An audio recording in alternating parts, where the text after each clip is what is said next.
Dante Reeves had 10 minutes.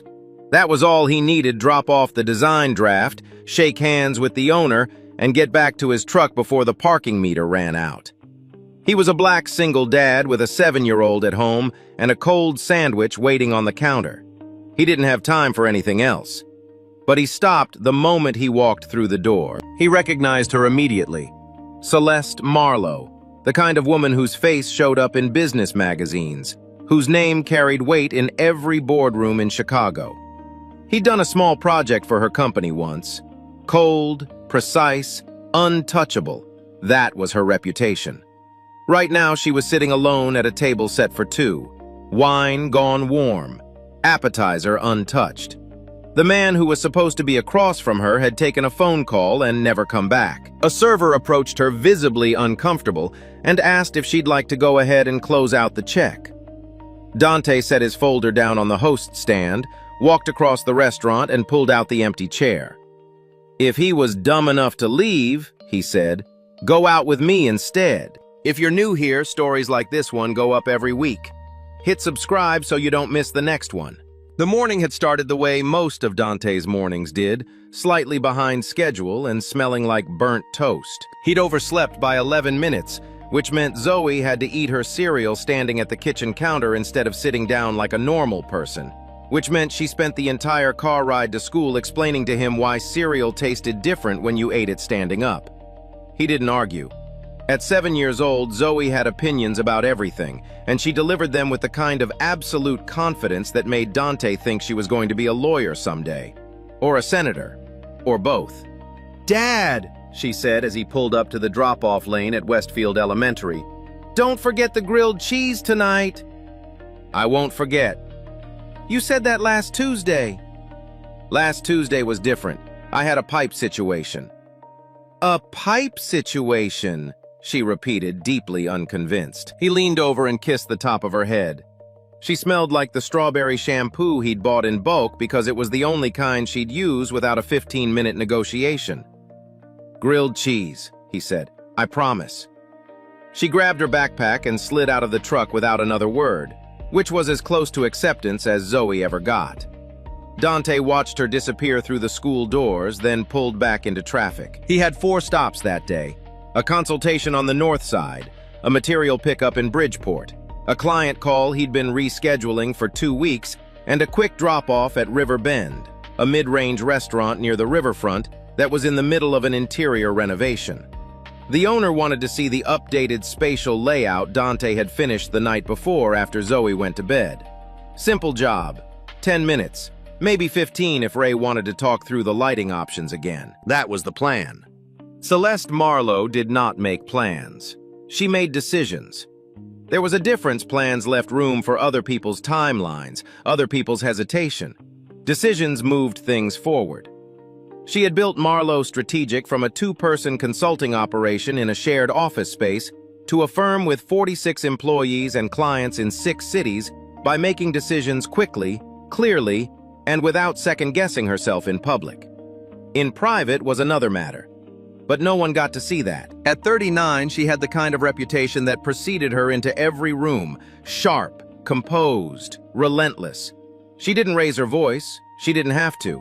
Her assistant once told her quietly and with genuine admiration that watching Celeste in a contentious meeting was like watching someone defuse a bomb while everyone else was still arguing about whether it was actually a bomb. She'd taken that as a compliment. What she didn't talk about, what she never talked about, was her ex-husband. 4 years of marriage, 2 years of pretending the marriage still existed, and 1 very long morning signing papers in a downtown attorney's office. He had wanted more than she was able to give, or so he said. What she knew looking back was that he had wanted someone who would make herself smaller so he could feel larger. She hadn't been able to do that. She wasn't built for it. After the divorce came a pattern she recognized only in retrospect. Men who were drawn to her competence but unsettled by it.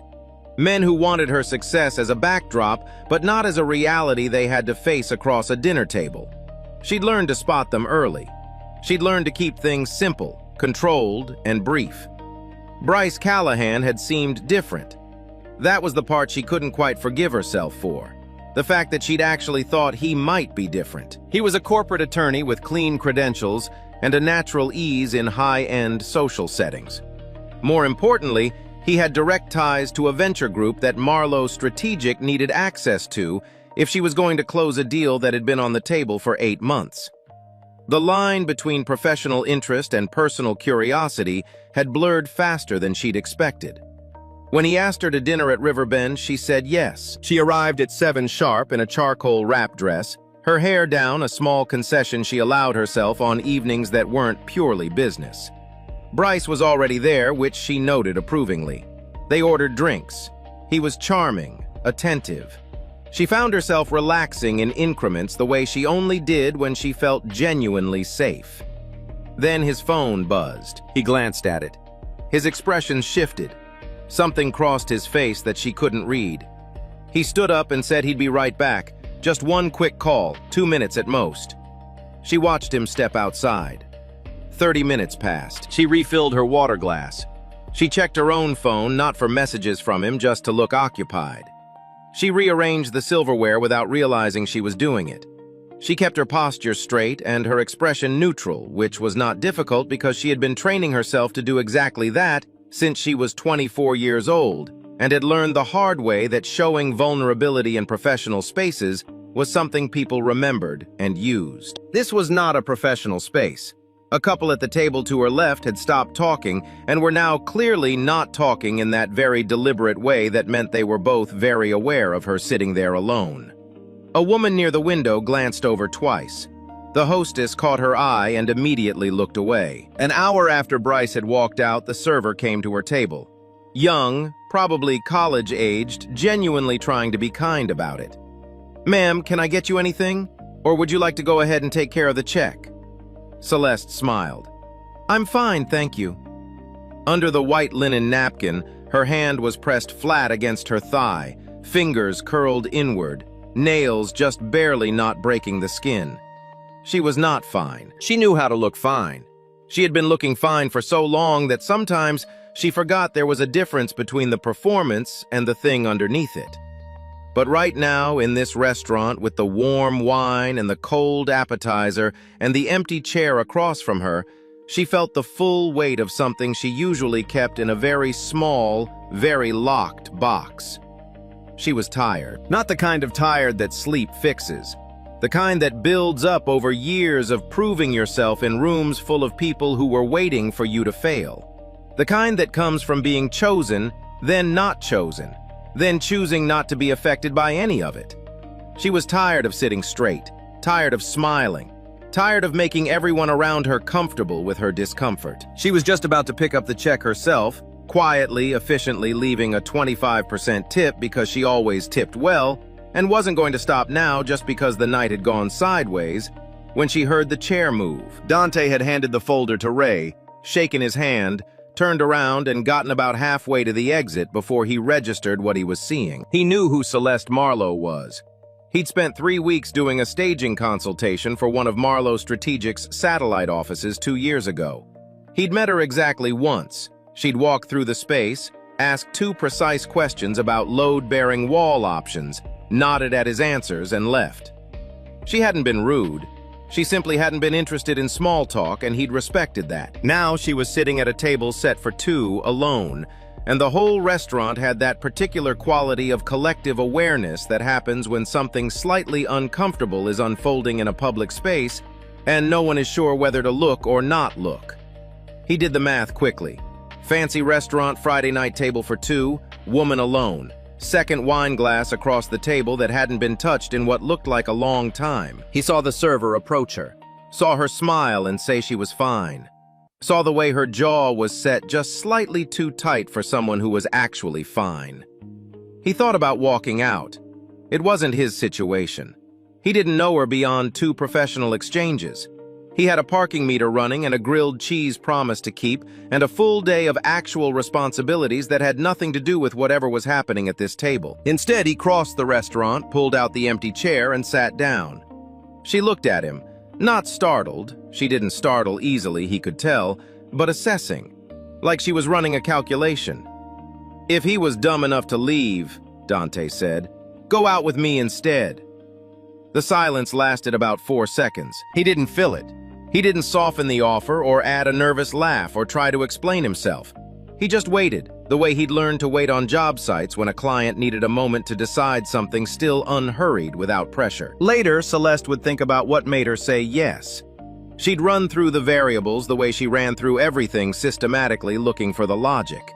And the logic she kept arriving at was this: when she looked at Dante Reeves, there was no pity in his eyes. Not even a trace of it. No performance of concern. No subtle satisfaction at seeing the untouchable Celeste Marlowe sitting alone at a restaurant. No calculation about what this moment might be worth to him. Just steadiness. The kind that didn't need anything from her. She was so tired of people needing things from her. "If you're going to be my date," she said, setting down the folded napkin, "the least you can do is order something." Something shifted at the corner of his mouth. Not quite a smile yet. "What do you recommend?" "The sea bass," she said. "The steak is overpriced." "Good to know." He picked up the menu she slid across the table. "Dante Reeves. I did some work for your Wicker Park office a couple years back."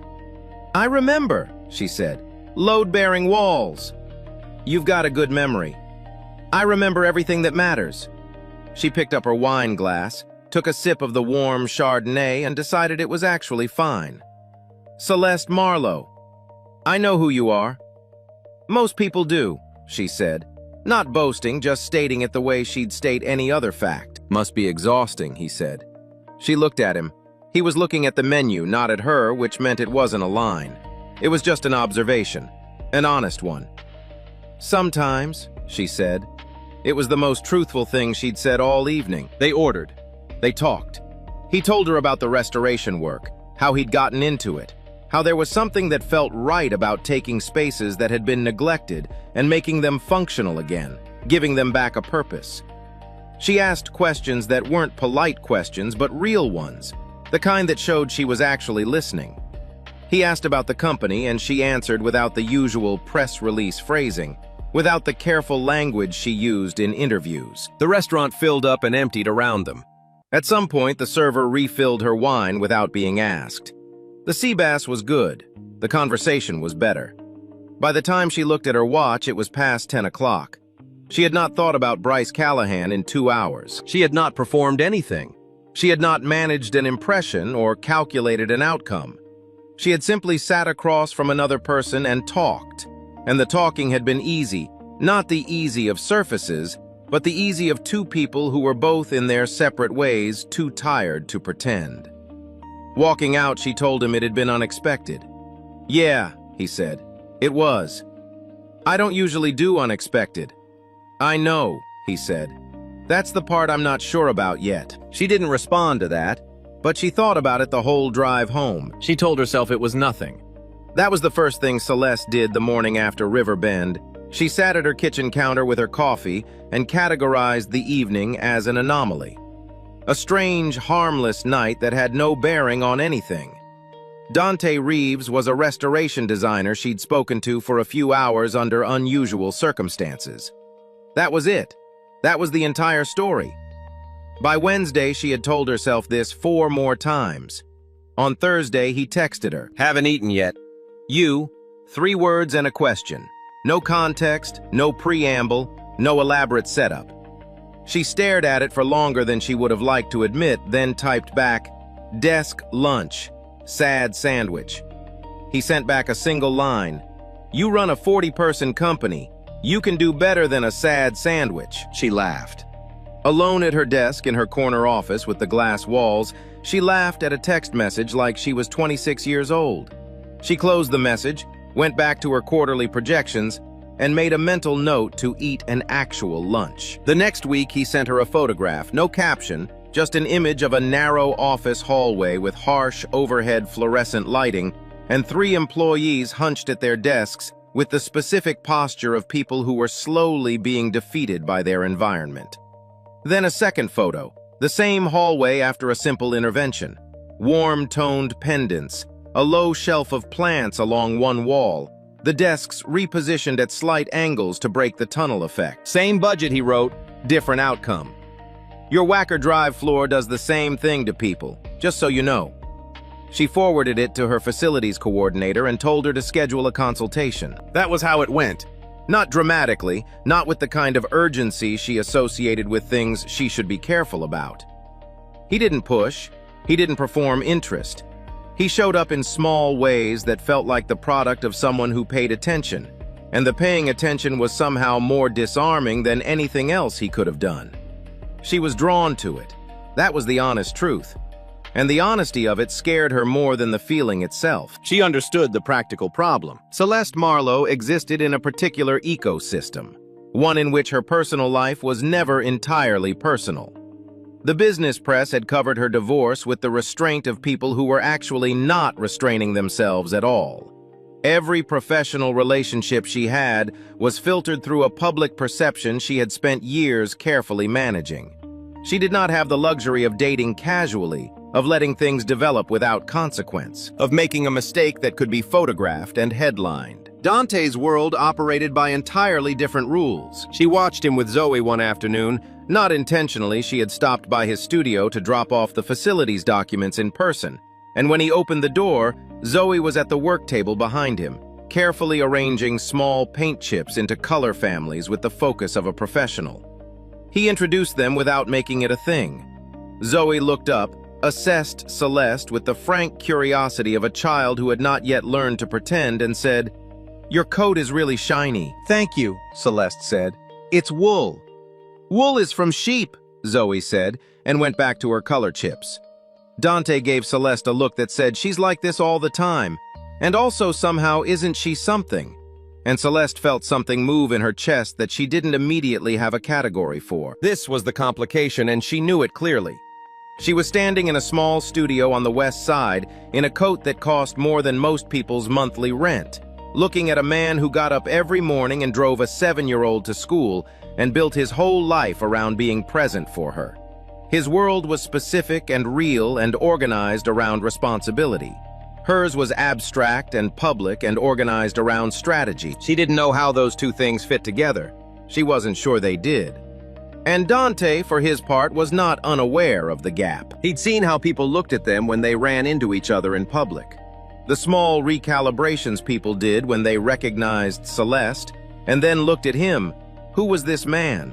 What was his position in relation to her? How did that math work? He wasn't naive about what those looks meant. He had navigated that specific kind of social arithmetic his entire life, the way a black man's presence was always being calculated by people who didn't think of themselves as doing math. He also knew what it cost him every time he let someone close, and it didn't work out. Not to himself he could absorb his own disappointment, but to Zoe. She'd been 3 when her mother left, old enough to register the absence, young enough not to understand it. He had spent 4 years making sure her life was stable, predictable, full. He was not interested in introducing uncertainty into that equation for anything less than something real. So they were both, without quite saying it, moving slowly, testing the ground before putting their weight on it. Celeste invited him to the Marlowe Strategic Annual Fundraiser on a Wednesday morning in a text, as though it were a simple logistical question. "Company event Friday. Would help to have someone there who isn't on my payroll. You don't have to." He read it twice. Understood what it actually meant, that she was asking him to be there in a room full of her professional world, as something more than a contractor or an acquaintance. "What's the dress code?" he wrote back. "Cocktail. You'll be fine." He showed up in a charcoal suit he'd bought for his cousin's wedding 3 years ago. It still fit. He felt arriving at the venue, a renovated warehouse space in the West Loop, exposed brick clean sight lines, good bones. The particular alertness of someone entering unfamiliar territory and choosing to remain calm about it. Celeste found him within 2 minutes of his arrival. She was in a deep green dress, her hair up a glass of sparkling water in one hand. She introduced him to 3 people in quick succession: a communications director, a board member, a woman from a nonprofit partnership. He shook hands, asked genuine questions, listened well. He was good at rooms. He'd spent years walking into spaces that weren't designed for him and learning how to orient himself without performing either comfort or discomfort. It was going fine. Then Bryce Callahan walked in. Dante recognized him from the photograph Celeste had shown him once briefly when she'd explained what had happened that night, the context, the investment group, the whole picture. He watched Bryce scan the room, find Celeste, and then find him standing next to her. Something in Bryce's expression sharpened. He crossed the room with the ease of someone who expected spaces to accommodate him. He greeted Celeste with a warmth that had a point to it, the warmth of someone establishing something. Then he turned to Dante. "I don't think we've met," Bryce said in a tone that managed to imply that this was somewhat remarkable. "Dante Reeves," Dante said. "And what do you do, Dante?" It was the oldest move in the room. Dante had been on the receiving end of it enough times to recognize the construction, the first-name familiarity, the implicit demand to justify your presence, the audience that was quietly paying attention. "Restoration design," Dante said. "Commercial and residential." Bryce's smile adjusted slightly. "Right, so you..." He paused, letting the pause do its work. "You handle renovations for clients like Celeste?" "For a lot of people," Dante said. That's useful. Bryce glanced at Celeste, then back at Dante, and then, with the specific confidence of a man who had never once been made to feel out of place in a room, said, "It's good of Celeste to bring in the team for these events. Makes the crew feel appreciated." The nearby conversations didn't stop, but they quieted. Celeste's posture shifted barely a millimeter, and Dante saw it. He didn't look at her. He kept his eyes on Bryce and let 4 seconds pass before he said very calmly, "At least I've never left a woman sitting alone at a restaurant for an hour to protect my own ego." The quiet spread. Bryce's expression went through several things quickly. Surprise, recalibration, the specific discomfort of someone who had expected an easy win and did not get one. He recovered with a short laugh that didn't quite land and moved away toward another cluster of guests. Celeste didn't say anything for a moment. Then quietly she said, "You didn't have to do that." "No," Dante agreed. But he knew what he was doing. She looked at him. Not the way she looked at contractors or board members or any of the 100 categories of people she'd learned to manage. Something different. Like she was actually seeing him, not the version of him she'd filed under useful acquaintance or interesting development, but the specific person standing next to her in a charcoal suit who had, without drama or performance, simply refused to be made small. "You're right," she said. He knew exactly what he was doing. They didn't talk about it again that night, but she thought about it on the drive home. The steadiness of it, the lack of performance. He hadn't needed her to validate the response. He hadn't looked at her afterward for approval. He'd said it because it was true, and because he thought it needed to be said. And then he'd moved on. She had been in rooms with powerful men her entire adult life. She had never seen one do that. The story got out the way stories always got out, in pieces, slightly distorted faster than either of them could track. A photograph appeared online first, a blurry candid from the fundraiser, Celeste and Dante standing close, his hand briefly at the small of her back as he leaned in to say something near her ear. The caption was a question.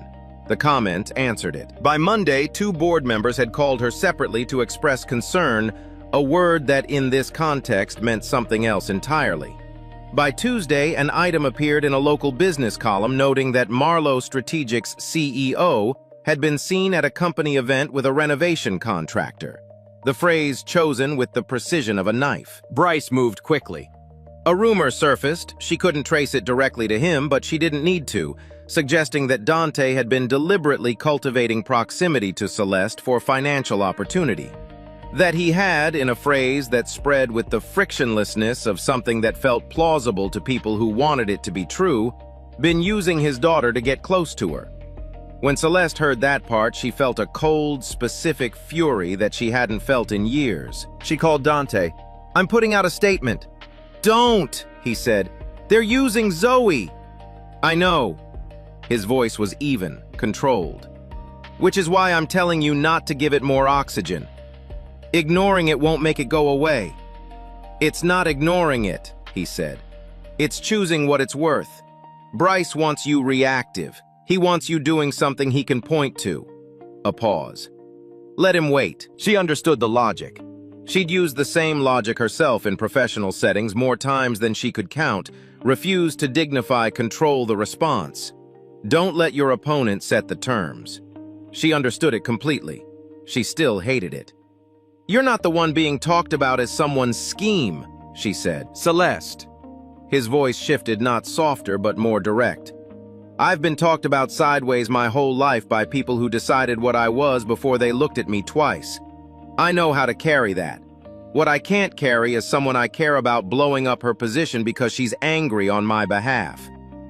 She was quiet for a moment. You care about me. I think that's been obvious for a while, he said, which is actually the problem right now. She almost laughed. You have terrible timing. Yeah, He said, I really do. They didn't resolve it that night. The difference in approach, her instinct to use power directly, his instinct to hold ground quietly, sat between them like something they hadn't yet learned to navigate together. They each came from a different kind of survival, and survival habits, even when they were wrong, were hard to let go of. The email surfaced on a Thursday. Celeste's assistant forwarded it with a single line, "You need to see this before the board does." It was an email chain, or what appeared to be one, with her name and Dante's 3 months ago, discussing what looked like a financial arrangement. The language was carefully constructed to suggest that she had been paying Dante for something beyond design work, and that those payments were tied to a consulting arrangement she hadn't disclosed internally. It was fabricated. She knew that within 30 seconds of reading it, the timestamps were wrong. The phrasing in one of her supposed replies was nothing like the way she wrote, and the account she'd allegedly used for one transfer didn't exist. Someone had put real effort into making it look credible. She knew who. By Friday morning, the board had seen it. An emergency session was called for noon. She sat in the conference room while 4 of the 7 members went through the chain, and one of them, Gerald Fitch, who had never quite believed she should be running the company and had been patient about it for 6 years, said, "Celeste, we need you to understand the position this puts us in." She sat straight. She nodded. She did not say anything that wasn't measured and precise. What they said in the language of institutional self-protection was this: step back from whatever this personal situation is, put distance between yourself and this man, and let us manage the narrative. What they meant was, choose the company or choose him.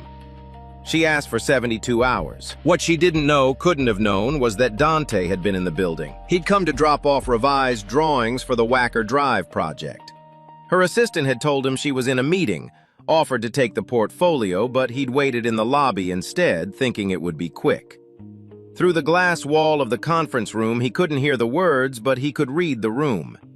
He could see the posture of the board members, the tension at the table, the way Celeste sat with her hands folded and her expression locked down. He could see Gerald Fitch, and he could see the way Fitch kept glancing toward the lobby toward him and making a point of it.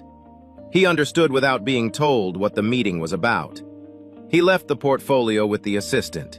He didn't leave a note. He drove home, picked Zoe up from aftercare, made the grilled cheese he'd promised — he always kept his promises — and sat across from his daughter while she ate, and told him about a disagreement she'd had with her best friend over the correct way to play a game at recess.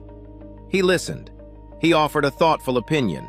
He cleaned up the plates. And later, after Zoe was in bed, he sat in the dark of his living room and let himself feel the thing he hadn't let himself feel all the way home, the very specific, very familiar weight of being someone's complication. He'd been there before. Not with Celeste, but with the world that came with her. The world that would always look at him and see a question mark. He'd told himself this time was different. He'd told himself she was different. Maybe he'd been wrong. He had made one promise to himself after Zoe's mother left. He would not bring someone into their lives unless that person was willing to choose them clearly, openly, without conditions. Not as a secret, not as something to manage, not as a problem to be solved when it became inconvenient. Celeste had 72 hours. He wasn't sure what she'd do with them. The apartment was very quiet. Celeste had lived alone for 6 years and had never minded it. The quiet was something she'd learned to use, filling it with work, with planning, with the forward motion that kept everything else from catching up. But that Friday night after the board meeting, after the drive home in which she'd said nothing and thought everything, the quiet felt like a different thing entirely. She sat on her couch without taking off her coat. She thought about the 72 hours she'd asked for. She thought about Gerald Fitch's expression, patient, almost satisfied in the way of someone who had been waiting a long time for a particular outcome. She thought about the email chain, the fabricated timestamps, the transfer account that didn't exist. She thought about Dante leaving the portfolio with her assistant and walking out of the building without a word. The thing she kept coming back to was not the board, not the company, not even the email, though she would deal with that. She would absolutely deal with that. What she kept coming back to was the possibility that Dante had sat in that lobby, read the room through the glass, and concluded that she was in there deciding whether to let him go. She thought about the first night. The warm wine, the empty chair, the way she'd been so tired of performing that she'd said yes to a stranger just because he'd looked at her like she was worth looking at directly. She thought about the Thursday texts, and the photograph of the hallway, and the moment at the fundraiser when he'd refused to be made small without any drama, without needing her to see it first. She thought about Zoe's voice, "Your coat is really shiny." She took off her coat. Then she opened her laptop and got to work. She had not built a strategic communications company by being slow with information. What Bryce had constructed was careful enough to fool someone who wasn't paying close attention or someone who wanted to be fooled. But Celeste paid close attention, and she had absolutely no interest in being fooled. She started with the timestamps. The email chain placed a specific exchange at 9:47 p.m. on a Tuesday in October. A Tuesday when she had been on a flight back from a client presentation in Atlanta. She had the boarding pass in her travel folder. The IP address embedded in the email header, she had someone who knew how to read those, traced to a server that had nothing to do with her domain. By Saturday afternoon, she had 3 things. A clear record of where she'd actually been on the dates in question. Documentation that the financial accounts referenced in the email chain didn't exist under her name or the company's. And a thread connecting the fabrication to a server registered to a holding company that Bryce Callahan's firm had set up for a client 18 months ago. The merger offer he'd been pushing, the one she'd been slow-walking because the terms weren't right, made sense now in a different way. He hadn't been pursuing her, he'd been managing her, getting close enough to create leverage, then using it when the timeline required. She called her attorney at 7 in the morning on Sunday.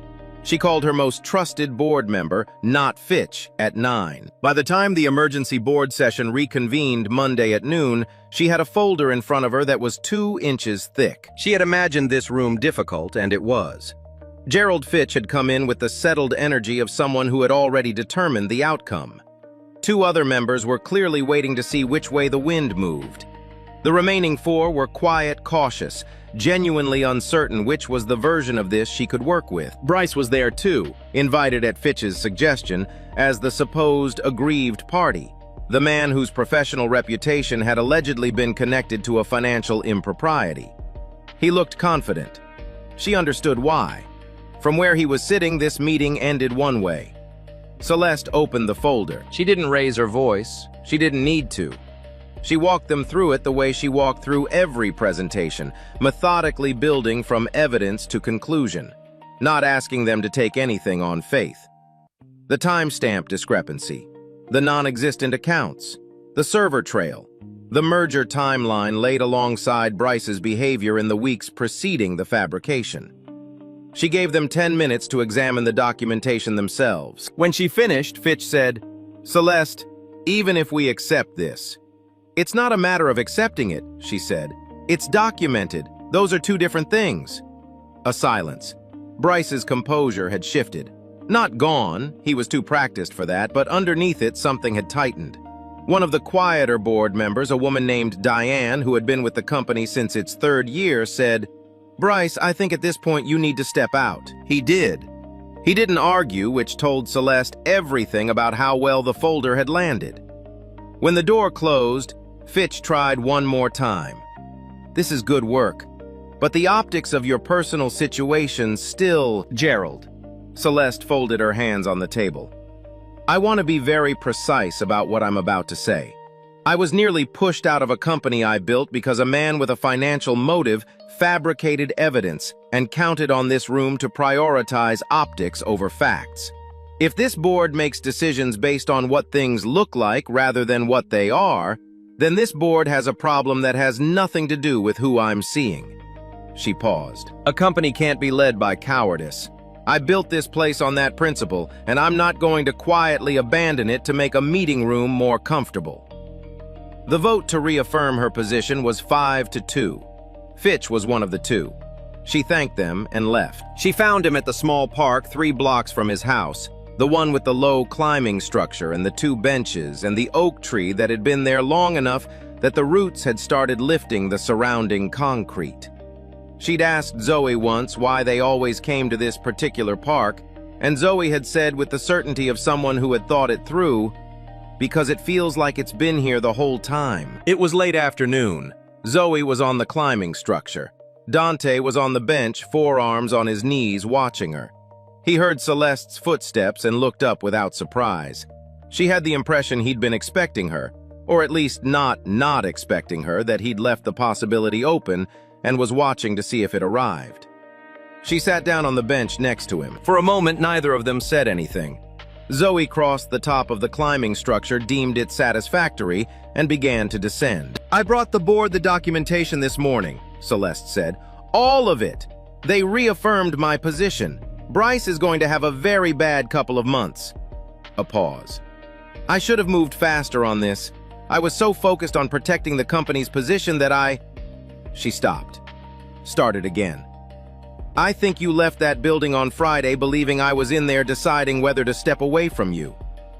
Dante was quiet. "I wasn't," she said. "I want to be clear about that. I asked for 72 hours because I needed to build a case, not because I needed time to decide." She turned to look at him. "But I understand why it looked the way it looked, and I'm sorry I let you sit in that lobby and not know." He was still watching Zoe. His expression was careful, not closed, but careful in the way of someone who had learned to distinguish between what something appeared to be and what it actually was. "You chose to stay," he said finally.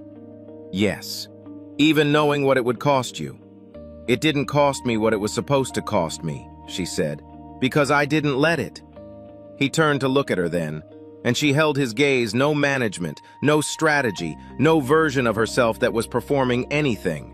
Just her on a park bench in the late afternoon light, waiting. "I need to ask you something," he said, "and I need you to actually answer it, not give me the version you think I'm looking for." "Okay, do you understand what you're walking into?" He said it directly, not unkindly. "Not theoretically, I mean the actual shape of it. A 7-year-old who will ask you questions you're not ready for and have opinions about your coat. Tuesday nights when I'm on a job site until 9 and dinner is whatever I can put together in 20 minutes. No events, no calendar, no version of this that looks the way things look in the circles you move in. Just a regular life with real obligations and a kid who deserves stability above everything else." He held her gaze. "I need to know you understand that before I let her get any more attached. Because she notices things. She's already noticed you." Celeste thought about everything she could have said. The polished version, the reassuring version, the version designed to remove doubt.